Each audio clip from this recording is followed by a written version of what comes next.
Next is Motorsports of Lakeland versus Donna Huffman.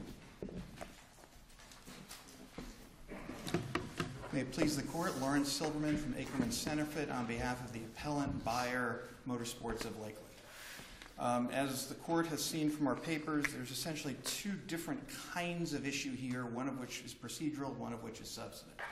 Let me start with the terminal procedural issue, which is that this case went to trial below. It was bifurcated where liability was before the judge, and then they'd agreed that liability, if any, would go before a jury. The case went to trial. The judge granted a motion for involuntary dismissal at the close of the live plaintiff case before reading the transcripts that were submitted on the basis of an affirmative defense which hadn't been pled. So let me back up a little bit, which is the Supreme Court's ruling in Tillman specifically says that you cannot grant an involuntary dismissal based on something other than a failure to show the prima facie elements.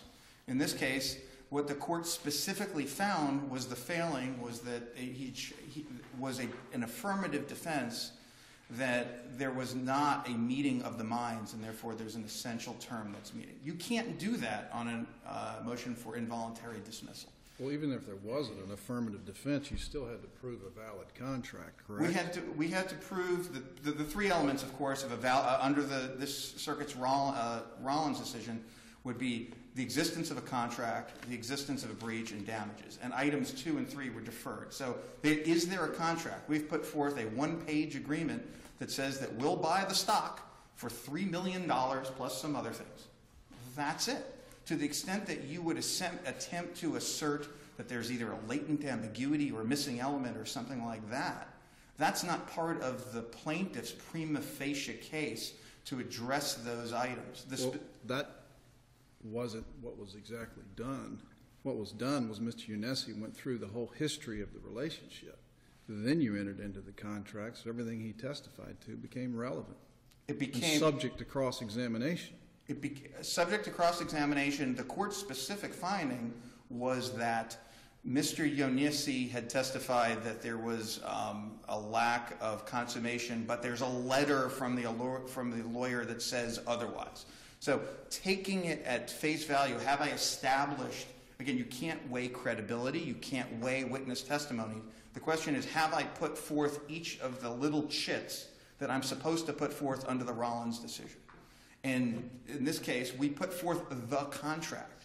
The two items which the court specifically found to be the missing essential terms were number 1, consummation, number 2, when we make the payment. Starting with the second and easier one first, the contract provides for an annual payment.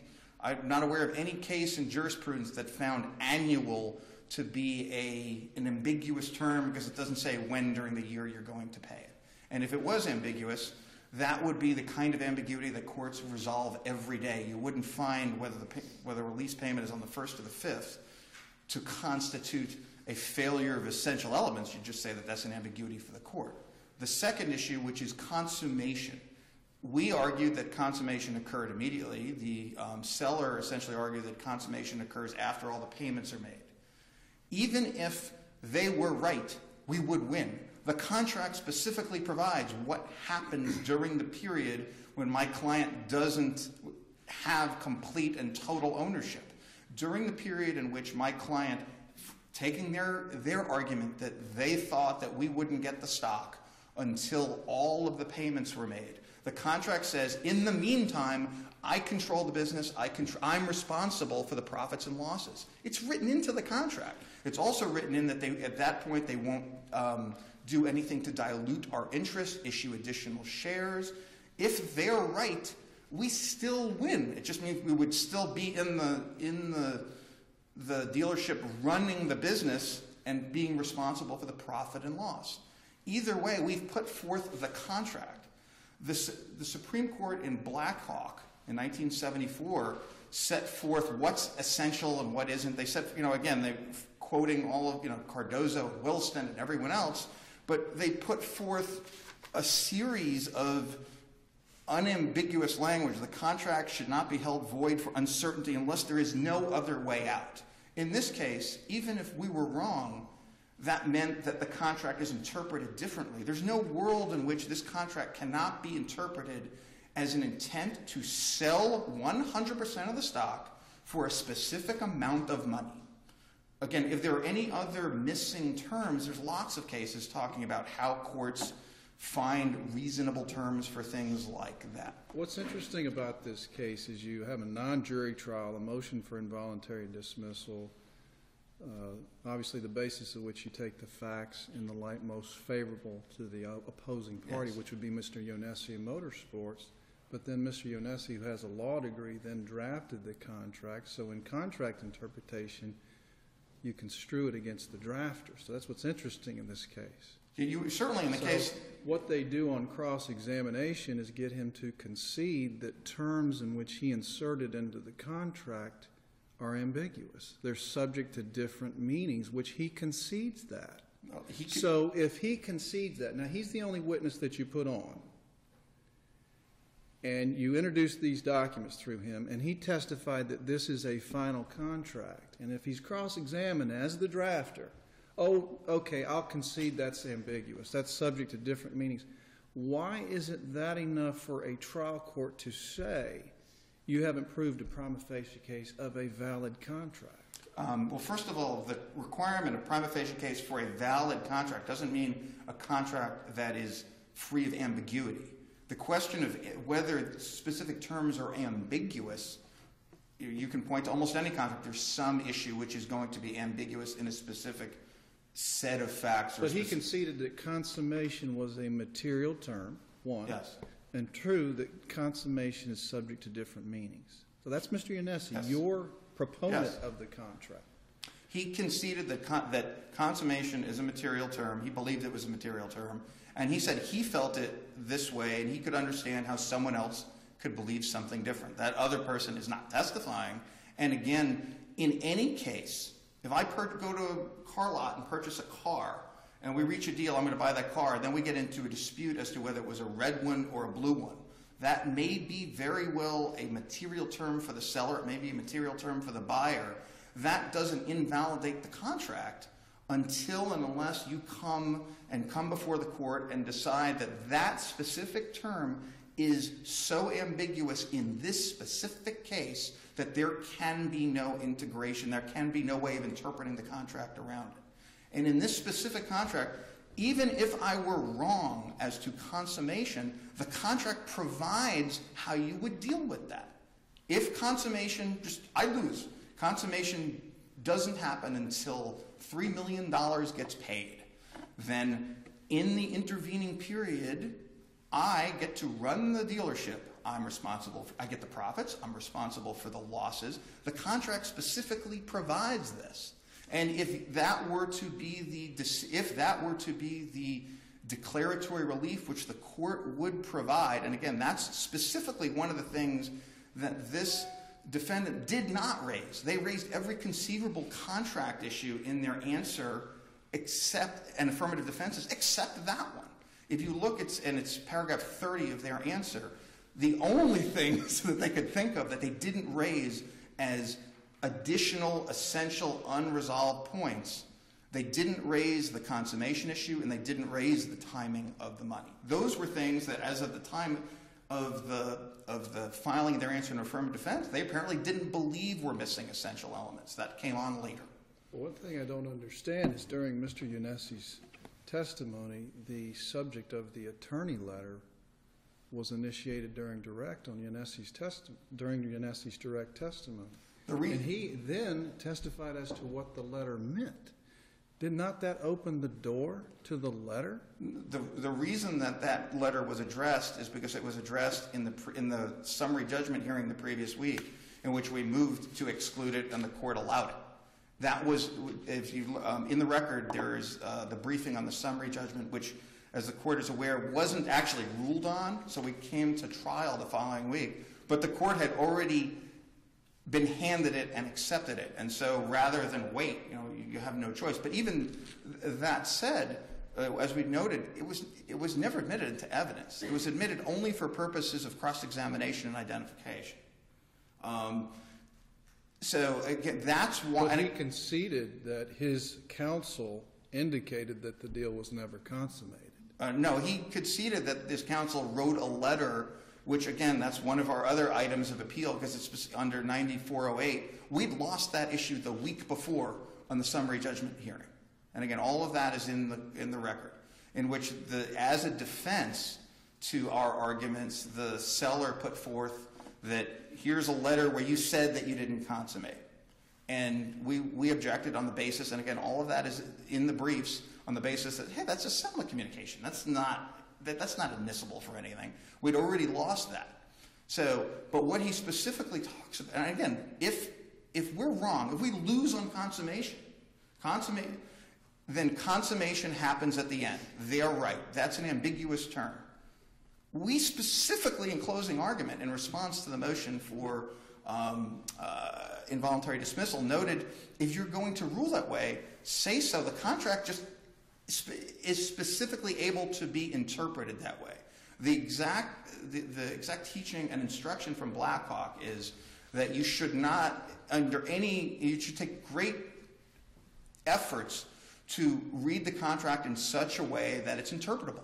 If we lose on that point, the contract is nonetheless not barred from essential elements because the contract contemplates that if we don't get the stock until a later point, what happens in the meantime? We don't think that it should be read that way, but that's why this lawsuit was filed, in part to tee up in the declaratory judgment the ambiguity, because there's a couple of terms that the parties ended up fighting about.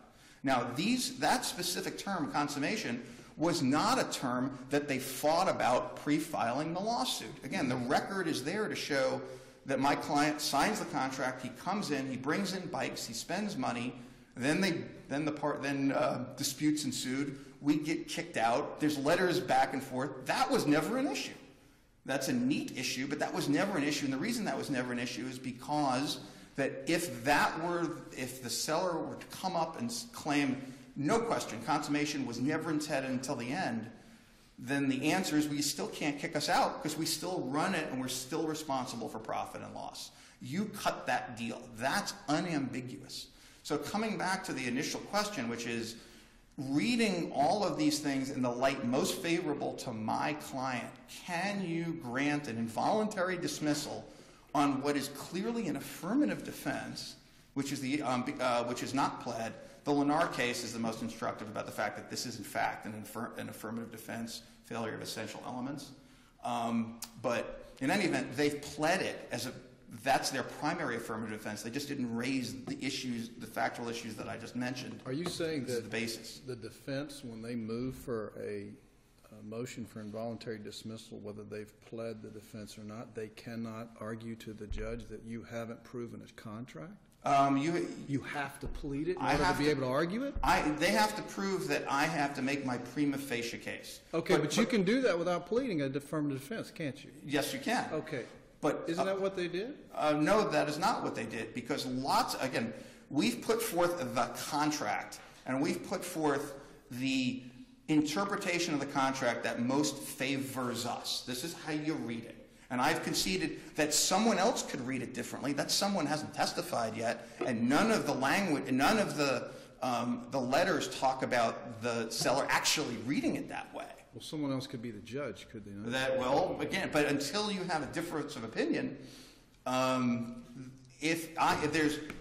there's no ambiguity if everybody reads it one way and the judge reads it another. That's not a justiciable issue. But coming back to the question, the cases that talk about following the Tillman decision, the kinds of cases in which they've rejected an involuntary dismissal include things like statute of frauds. An oral contract that is barred by the statute of frauds. The court found that was error. You couldn't grant an involuntary dismissal. That's the exact issue that Your Honor just mentioned, which is it's still a contract. It's just barred because of some other problem. And again, we cited the statute of frauds case was one of the Miami purveyors. that the court specifically held you couldn't reject a contract on statute frauds on an involuntary dismissal basis. But coming to again, as the court is aware, the question regarding the involuntary dismissal issue is decided de novo by this court. The question of the contract interpretation is decided de novo by this court. Did you want to reserve any time? 5 minutes? You're at 15 right now. Oh, well, that's... I'll sit down. Good morning. May it please the court. My name is Tom Saunders, and I represented all defendants below.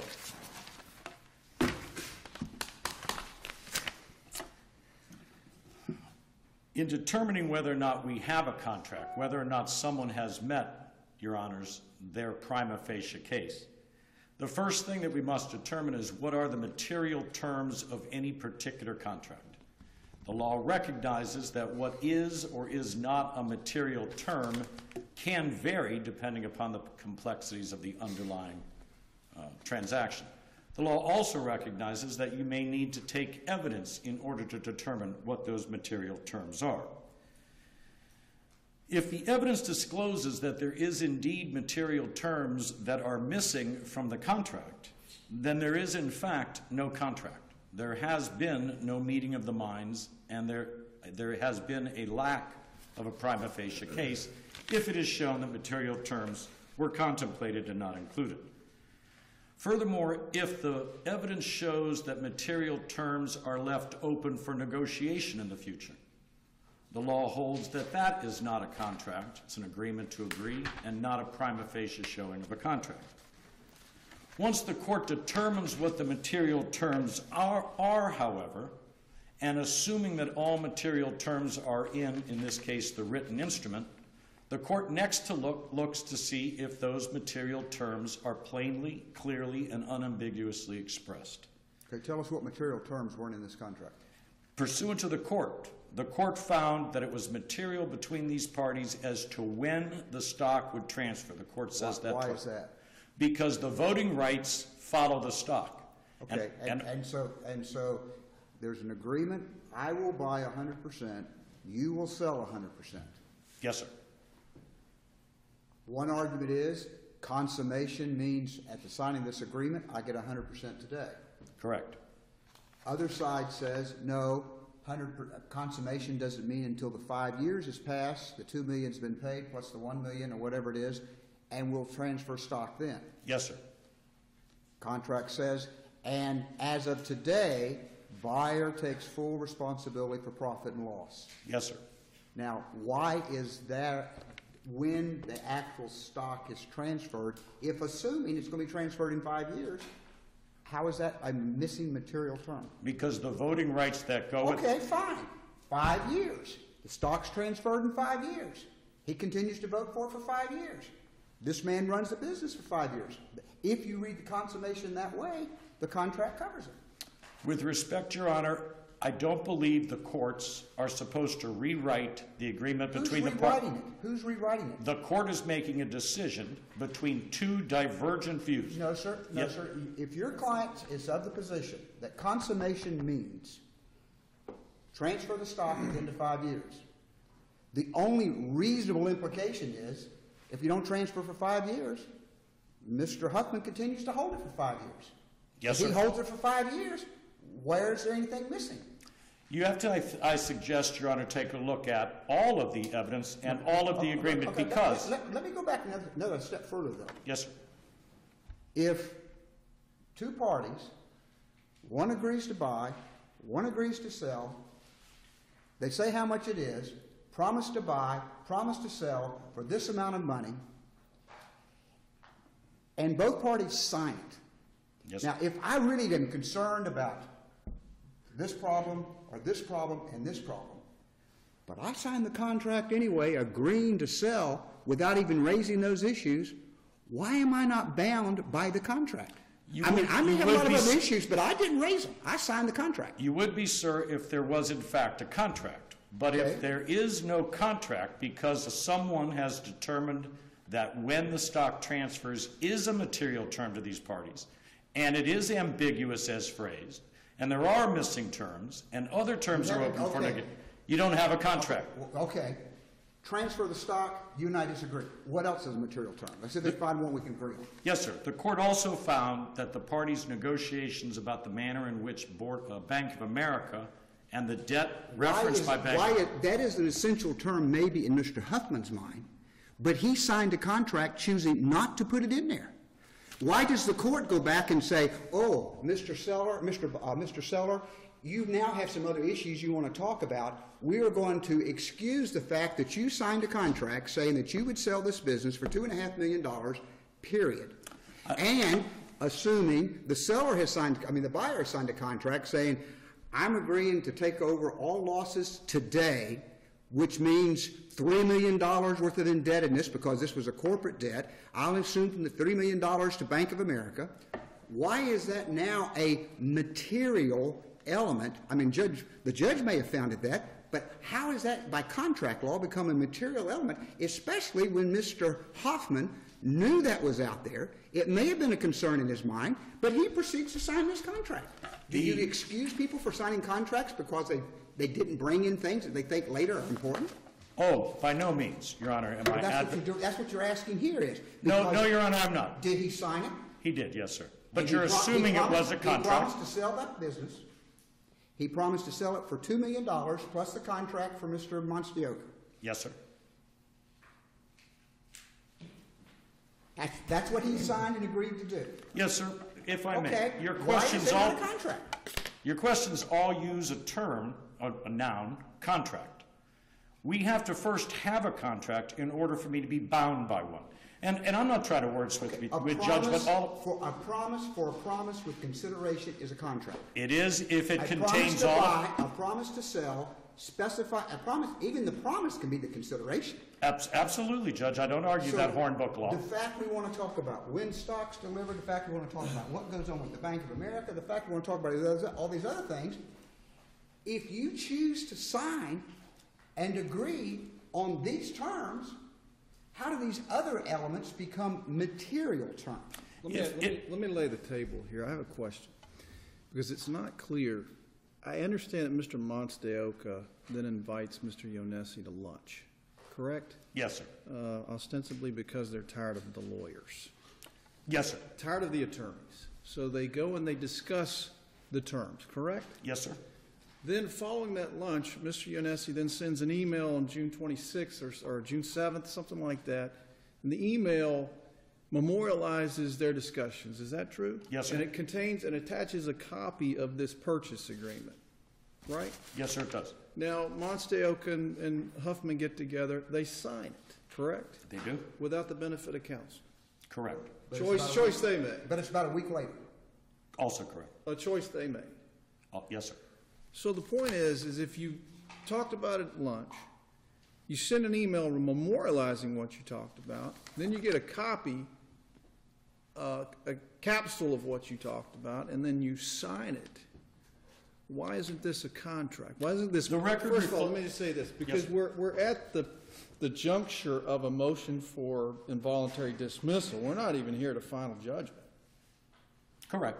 So his burden's a prima facie case. Correct. So why isn't this a prima facie case? I would concede it's a prima facie case if the only material terms involved in this business transaction involved how much are we paying for stock and how much of that stock are we getting. That contract clearly says we're going to pay X number of dollars for 100%. But the law doesn't instruct us to stop just there. It says first, find out what the material terms were, Wait. and sometimes you need Are evidence. you suggesting that the law says that I can sign an agreement, and then because I come back later and say, oh, this is something really important, it should have been included.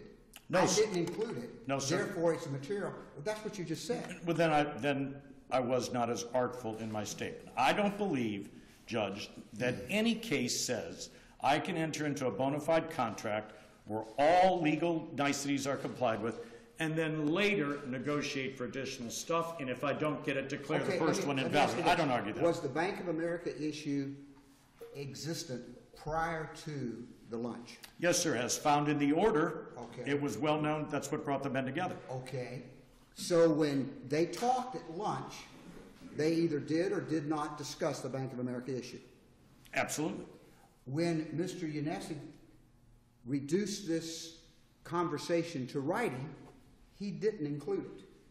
Also true. When Mr. Huffman read what had been reduced to writing, he knew of its existence and chose to sign without including it. Yes, sir. Why does he now get to come back and say, oops, the contract is aside, because the contract takes care of the Bank of America charge. Bank Motorsports were liable for it. They assumed Yes, sir. all loss as of the date of that agreement. I follow the question. So they have assumed the liability. Why does Mr. Huffman now get to come back and say, oops, I really wanted that included in there, so therefore I rescind my signature 6 months later, or however many months later it was, I rescind my signature, and now I want this to be an essential agreement, essential term. I follow the question. Let me take away one of your presumptions in that question. Mr. Huffman is not coming back, Mr. Monstioka is not coming back 6 months later and saying, I don't like this, I want to add some more stuff to it. Mr. Monstioka's deposition, as well as Mr. Huffman's deposition, both of which were filed in this record, clearly say that Mr. Huffman and Mr. Yanesi, when they had this lunch, were tiring of the lawyers. They were coming up on the sales period where motorcycles sell a lot. Mr. Yanesi, bypassing the lawyers, said, listen, let's just scratch a little agreement to agree, a little outline, and we'll let the boys do all of their lawyer stuff later. And that's how this contract came into existence. It's not as if they decided to eliminate the lawyers and simply have a one-page agreement. So he signed an agreement saying, I agree to sell 100% of my stock for $2 million plus a contract for Mr. Monstioka. I agree to do that. Which were not all of the material terms of the transaction that was contemplated by the parties. Well, if there was something else, I mean, you got agreement to buy, agreement to sell, you got a dollar amount. If there's something else that rises to the level of material, in other words, this transaction could not have taken place but for some other term. Is that what you're telling me? This contract, yes, you're telling that's me this exactly. contract could not have proceeded, could not have been enforced because of the Bank of America loan out there. No, sir, I'm telling you that this... Then why is it a material element? Sir, I'm telling you that this contract's impossibility of practical performance is part and parcel of when that stock transfers. You don't sit out here and run a Okay. Assuming consummation means at the end of 5 years. You cannot, when one person, sir, Mr. Yanesi, has said in this order, he believed that he owned that stock at the moment of signing of this agreement. You cannot run a business, sir, where two people believe they own it. The point I'm making is back to Judge Schlicht's point. Why is not a promise to buy, a promise to sell, the dollar amount, taking it, whichever way you interpret the word consummate, you've got a statement in there that somebody who's going to be responsible for everything from that day forward, from the day of signing it forward. Why is that not a prima facie contract? Because, sir, quite simply, it does not reflect all of the material terms as this court found those terms of this transaction to be. I concede, Judge. So the issue is whether the judge made an accurate finding of whether this is an essential term or not.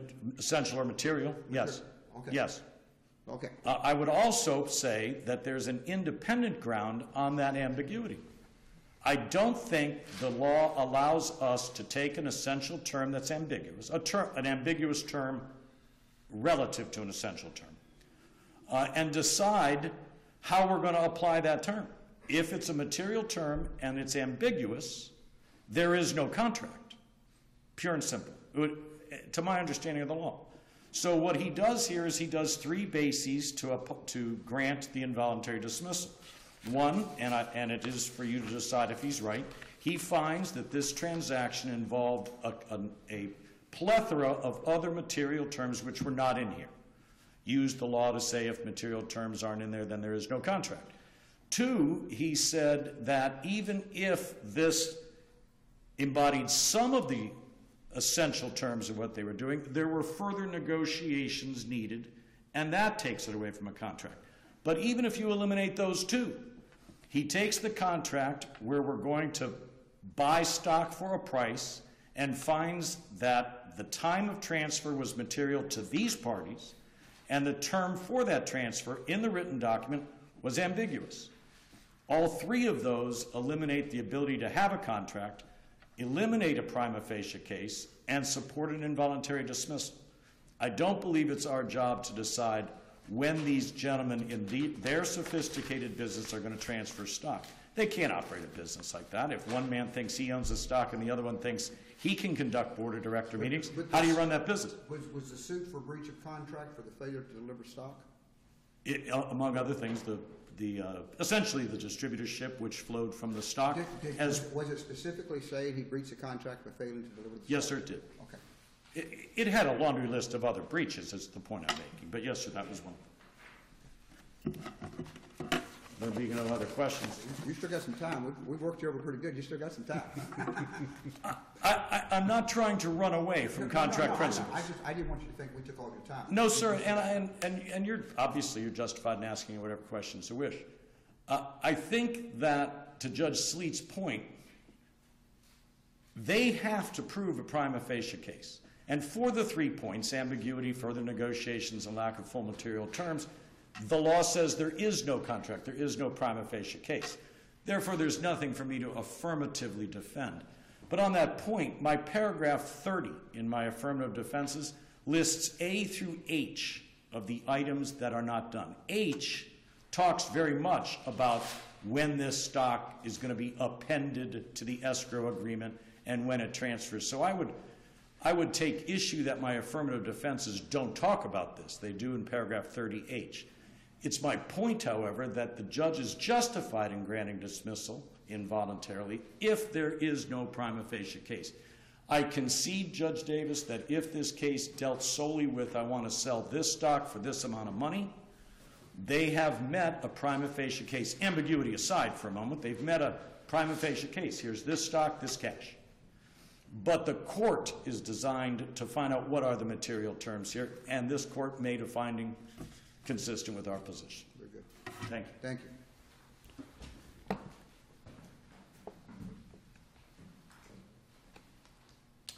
Just a couple of quick points, Your Honor, and then obviously if you have any questions. First of all, as to the affirmative defenses, H is the parties have not yet agreed on the terms under which the buyer would accept the existing lease for the business and whether the buyer would require non-disturbance agreements from the landlord and lien holders. I don't know. I don't believe it's pled in the affirmative defenses. It's pled in the counterclaim. So I don't think the case is going to rise. No, but again, I was just But again, let's get to the meat. Sure. There's two salient points from Blackhawk. From Professor Corbin, if the parties have concluded a transaction in which it appears they intend to make a contract, the court should not frustrate their intention if it is possible to reach a fair and just result, even though this requires a choice among conflicting meanings and filling some of the gaps that the parties have left. Did the parties here intend to make a contract? If you file a breach of contract action alleging they breached the contract for failing to deliver the stock, that is one of the several things that we alleged.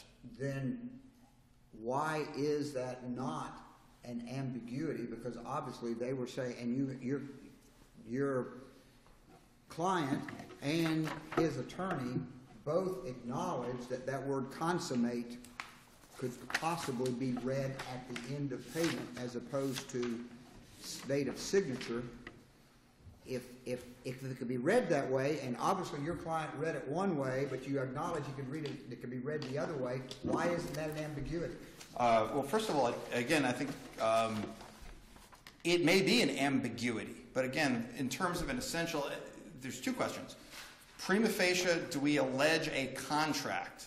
And then once there's a contract alleged, then we can talk about how ambiguities are to be discerned. They're different. Again, the existence of an ambiguity does not destroy the existence of capital C contract. Ambiguity is we've got to have some understanding, some kind of meeting of the mind, something on paper whether people actually subjectively agree to it or not, something on paper that shows that we can all rely on. And Blackhawk says what that is. What else did you allege other than a breach of contract for failure to deliver the stock? Because what Judge Davis is saying, if you allege that specifically, then the contract needs to say that there's an agreement as to that.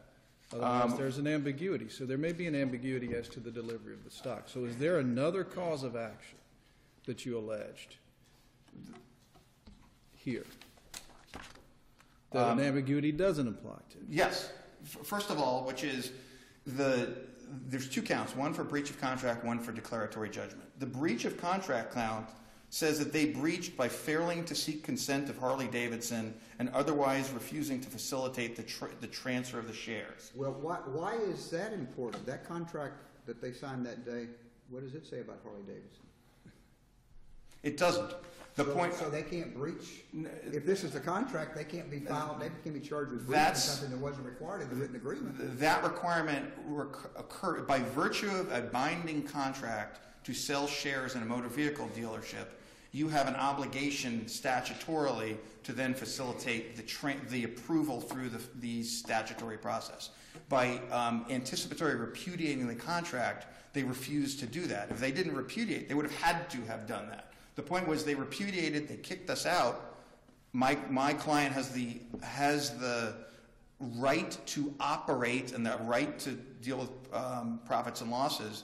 They kicked us out, so we filed 2 counts. One for breach of contract, which is you've anticipatory repudiated the contract. That's number 2, a declaratory judgment specifically on the repudiation, that you said that the contract's not enforceable. We say that it is. And so what we ended up having in the trial below is that the court ruled that it's not. Again, that's the involuntary on both count 1, which is the breach, because he finds that the contract's not enforceable, and count 2 on the declaratory judgment. If the court were to find, which I don't believe that you could procedurally, that you were going to find a latent ambiguity against us on the consummation issue, if that were to happen, it wouldn't happen on an involuntary, on a motion for involuntary dismissal. That's not even teed up. But coming back, Blackhawk specifically talks about what's a contract. If you want to talk about the prima facie elements, contract, capital C, called small c. If the parties have concluded a transaction in which it appears they intend to make a contract, we'll call that the Corbin test. And again, they cite Amger. Again, that's normally not our leading source, but once the Florida Supreme Court reprints it, then I can cite it to an appellate court. The fact that an executed written contract contains within itself difficulties of construction about which the parties disagree does not enable the parties to contend that the minds of the parties never met, since by signing the writing, the parties bind themselves to such interpretation as the court may place upon the words and symbols employed by them. You volunteered to come before you, and that's what we did. And for that reason, we suggest that the decision below should be reversed. One quick point, which is that there seems to be a mix in second DCA law that if you reverse an involuntary dismissal, that there is a case, Ruck from 96 says that you would just continue the trial. That's not what the Supreme Court says, and that's not what the second DCA said in 1989. You want a new trial? Yes. Yeah, I would want a new trial. Thank you. Thank you very much. Thank you both.